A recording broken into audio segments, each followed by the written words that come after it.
சாயிராம். ஸ்ரீ சாயி பணிக அனைவருக்கும் சாந்தனவட்டும். நல்லதே செய்வோம், நல்லதே நடக்கும். சாயிராம். நமக்கு ஏதாவது வேணும்னா யார்கிட்ட போய் கேட்போம்? நம்ம அம்மா அப்பாட்ட கேட்போம். இல்லைன்னா நம்மளுக்கு வாங்கி தரத்துக்கு உரிமையான நம்ம கணவர்கிட்ட கேட்போம்.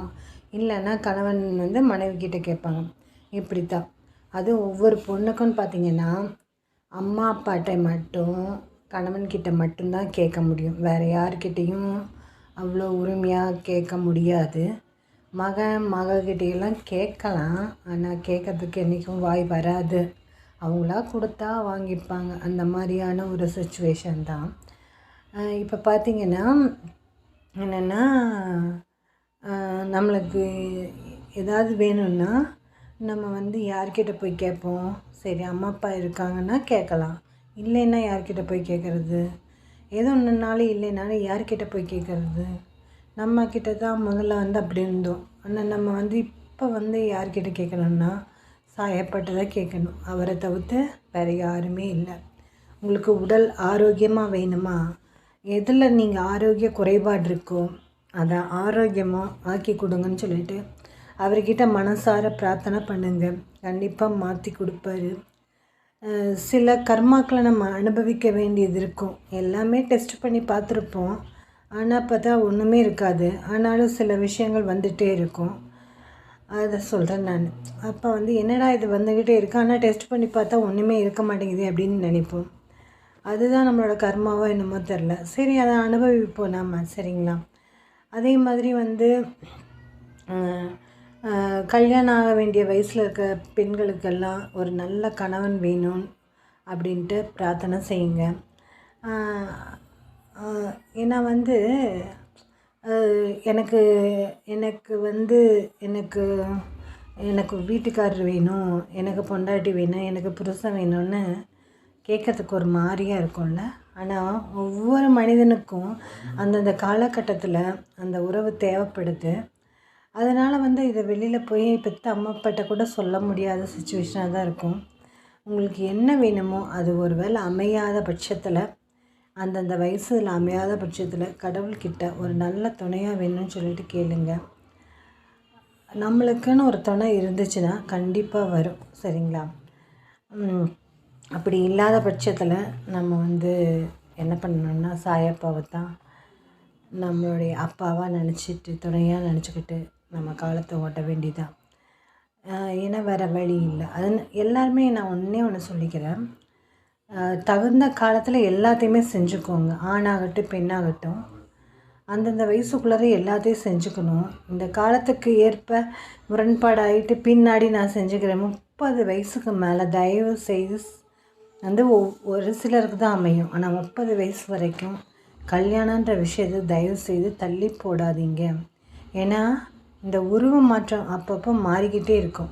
குழந்த பருவத்தில் இருக்கிற வயசு வேறு, அழகு வேறு, கொஞ்சம் மெச்சூர்டான அப்போ இருக்கிற அழகு வேறு, அப்புறம் கொஞ்சம் வயசானதுக்கப்புறம் இருக்கிற அழகு வேறு, அதுக்கப்புறம் கொஞ்சம் வயசானதுக்கப்புறம் இருக்கிற அழகு வேறு. இப்படி ஒவ்வொரு ஸ்டேஜ்லேயும் நம்மளோட முக அமைப்பு மாறிக்கிட்டே தான் இருக்கும். அதனால் அந்தந்த காலகட்டத்தில் அதை செஞ்சால் தான் நம்ம நல்லபடியாக இருக்க முடியும். கடவுளோட ஆசீர்வாதம் நம்மளுக்கு நிறைஞ்சிருக்கு. அவருக்கு செய்ய வேண்டியதெல்லாம் செஞ்சுக்கிட்டு நம்மளுக்கு கொடுக்க வேண்டியதெல்லாம் அவர்கிட்ட கேட்போம்.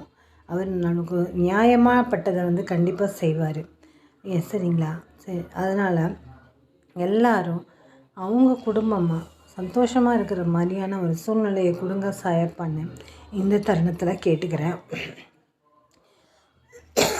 நான் என்னோடய சேனலில் இந்த ஏழுமலையான் பதிவு போட்டுட்டு வரேன். நாளையோடு அது முடியுது.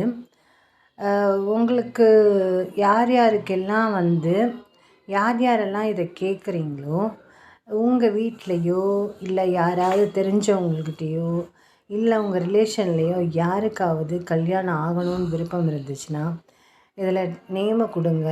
கடைசியில் நம்ம ஒரு பிரார்த்தனை வச்சுக்கலாம். ஏன்னா ஏழுமலையானோட கதையே பார்த்திங்கன்னா ஸ்ரீனிவாசன் பத்மாவதி கல்யாணம் தான். அதனால் அந்த கல்யாணம் பற்றின அந்த கதை நாளைக்கு முடிவடைய போகிற காரணத்தினால நம்ம ஒரு சிறப்பான பிரார்த்தனையை வச்சுக்கலாம். உங்களுக்கு விருப்பம் இருந்துச்சுன்னா கொடுங்க, இல்லைன்னா அப்படியே பிரார்த்தனை பண்ணிக்கலாம். சரிங்களா? சரிப்பா. இப்போது இதெல்லாம் நடக்குது, உடல் ஆரோக்கியம், அதுக்கப்புறம் வந்து கல்யாணம் நடக்குது, வேலை வேணும்னா அதே மாதிரி தான். அப்பா நான் நல்லா படிச்சிருக்கேன்ப்பா, எனக்கு ஒரு நல்ல சம்பளத்தோட ஒரு நல்ல வேலையை கொடுங்கப்பா, என் தகுதிக்கு உண்டான வேலையை கொடுங்கப்பா அப்படின்னு கேளுங்க. உங்கள் தகுதியை நீங்களே நிர்ணயம் பண்ணாதீங்க. எனக்கு இவ்வளோ தான் தெரிஞ்சிருக்கும், நான் இதை விட தெரிஞ்சுக்க விரும்பலை, என்கிட்ட வேறு தகுதிகள் இல்லைன்னு நீங்கள் சொல்லக்கூடாது. சரியா? கடவுளுக்கு தெரியும் யார்கிட்ட என்ன தகுதி இருக்குது இல்லை அப்படின்றது அவர் நிர்ணயம் பண்ணுவார். அதனால் வந்து உங்கள்கிட்ட இருக்கிற தகுதி உங்களுக்கு தெரியாது, அவருக்கு தெரியும். உங்களுக்கு என்ன வேணுமோ அதை அவர் கொடுப்பாரு. அதை பிரகாரம் நீங்கள் நடந்தீங்கன்னா நீங்கள் ஜெயிப்பீங்க. அந்த விஷயத்தை மட்டும் செய்யுங்க. அவர் என்ன கொடுக்குறாரோ அதை மனசார ஏற்றுக்கங்க. சரிங்களா? அதே மாதிரி நம்மளுக்கு காசு ஏதாவது உதவி வேணும்னா நம்ம ஃபஸ்ட்டு என்ன செய்வோம்? காசை போய் யார்கிட்டையாவது மனுஷங்கிட்ட தானே கேட்போம். எனக்கு நாளைக்கு சாயங்காலம் காசு அர்ஜெண்ட்டாக இருக்குது கொடுங்க அப்படின்னு மெசேஜ் பண்ண முடியுமா? நம்ம போய் எல்லாத்துக்கிட்டையும் கேட்க முடியுமா? கேட்க முடியாது. அப்படியும் சில பேர் பார்த்தவங்க பழகினவங்க பூராது பேர்கிட்டையும் காசை கேட்பாங்க. அப்படி கேட்டாலும் அது கிடைக்காது. அதனால் வந்து நீங்கள் வந்து என்னென்னா, உங்களுக்கு காசு வேணும்னா சாயப்பாட்ட கேளுங்க. என்னென்னு கேட்கணுன்னா, சாயப்பா எனக்கு காசு வேணும். அதுவும் அந்த நீங்கள் கேட்கக்கூடிய காசு வந்து ஒரு நேர்மையான வழியில் ஒரு செயலை செஞ்சு அதில் நீங்கள் ஒரு வருமானத்தை ஈட்டக்கூடிய வழியாக இருக்கிறதா இருக்கணும். இல்லைன்னா ஒரு நல்ல விஷயத்துக்கு பயன்படக்கூடிய வழியில் இருக்கிற வழியாக இருக்கணும். சரிங்களா? அப்படி ஒரு காசு வேணும்னு சொல்லி கேட்டிங்கன்னா, முக்கியமான விஷயத்துக்காக கேட்டிங்கன்னா அவர் அரேஞ்ச் பண்ணி தருவார். அவர் எப்படி அரேஞ்ச் பண்ணி தருவாருன்னா, நம்ம அவர்கிட்ட இப்படி கேட்டுட்டு, ரெண்டாவது என்ன சொன்னால் நேர்மையான வழியில் வரணும் ஒன்று, ரெண்டாவது கடன் வாங்குற மாதிரி எனக்கு இருக்கக்கூடாது அப்படின்ற மாதிரி சொல்லிடணும். சாயப்பா நான் கடன் வாங்க மாட்டேன் அப்படின்ற மாதிரி சொல்லிட்டீங்கன்னா, அவர் நமக்குண்டான சோர்ஸ் ஏதாவது இருக்குதான்னு ஆராய்ச்சி செஞ்சு அதுக்குரிய வழியை ஆராய்ச்சி நம்மளுக்கு வர வேண்டிய பணம் யாராவது கொடுக்க வேண்டியது எங்காவது இருந்துருந்துச்சுன்னா நாம் கூட மறந்து போயிருப்போம். அப்படி எங்காவது நம்மளுடைய பணம் வந்து தேங்கி இருந்ததுன்னா அந்த பணம் நம்ம கைக்கு வந்து சேர்ற மாதிரி அவர் செஞ்சு விடுவார். இப்படி வந்து தன் குழந்தைங்களை நல்லபடியாக பார்த்துக்கிறதுல அவர் சூப்பரான ஆள். அதனால் உங்களுக்கு என்ன தேவை இருக்கோ முதல்ல அவர் மேலே நம்பிக்கை வச்சு பொறுமையாக காத்துட்ருந்தீங்கன்னா எல்லாமே கிடைக்கும். உங்களுக்கு வேண்டியது கிடைக்கும். சரிங்களா? அதனால் ஆனால் அதுக்கு முன்னாடி அதில் நம்ம கேட்டுட்டோம் கிடைக்கும்ல, அதுக்கு இடையில நம்மளுக்கு வர்ற அந்த கர்மாக்களோட வீரியம் கொஞ்சம் அதிகமாக இருக்கும். அதை நம்ம கொஞ்சம் தாங்கிக்கணும், பொறுமை காத்துக்கணும், அதை ஏற்றுக்கணும். இதெல்லாம் செஞ்சிட்டோன்னா நம்மளுக்கு கேட்டது கிடைச்சிரும். சரிங்களா? சரி, இன்றைக்கி சாயப்பா நம்மளுக்கு என்ன பிளெஸ்ஸிங்ஸ் கொடுக்குறாங்கன்னா, மனிதனாக பிறந்தாலே கர்மாவின் பலனை அனுபவிக்க வேண்டும்.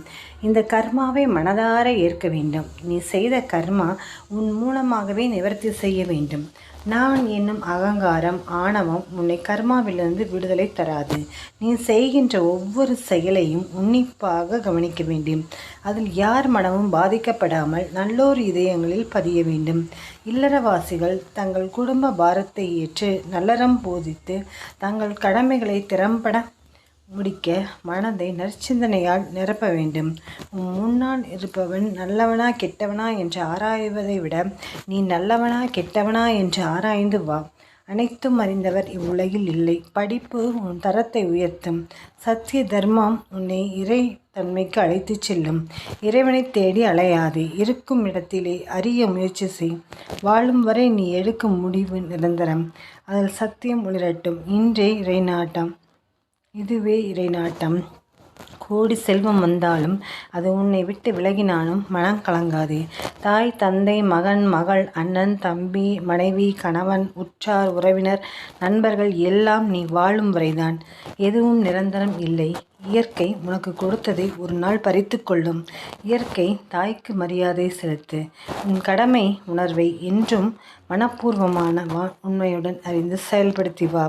எது உன்னை நோக்கி வந்ததோ மனதார ஏற்று அதை வைத்து வாழ்ந்துவிடு. மனதில் கற்பனை வளர்த்து ஏகபோக வாழ்க்கைக்கு முற்படாதே. எதுவாயினாயும் உன் கர்மாப்படியே நடக்கும். இதை நம்பு. நீ நல்லவன் என்பதை உன் மனம் ஊர்ஜிதம் செய்யும் வரை போராடு. சத்தியம் கொண்டு வென்று விடு. நான் இருக்கிறேன், நம்பிக்கையோடு இரு. நிச்சயம் உயர்ந்த நிலைக்கு போகப் போகிறாய். உன் கடமைகளை நீ செய். உன் கரங்களால் வேலை செய். வாயினால் பேசு, கண்களால் பார். அவ்விதமாக உன் தேவைகளை பூர்த்தி செய்து கொள். மனதை மட்டும் என்னிடம் லயமாக்கு. உன் சிரமத்திற்கு அதிகமாக 100 மடங்கு பலன்களை நான் கொடுக்கிறேன் அப்படின்றாரு. அதனால நாம் எல்லாரும் ஒரு நிம்மதியான வாழ்க்கையை வாழ்வோம் வளமுடன். ஜெய் சாய்ராம். சாயப்பாவின் திருவடிகளே சரணம்.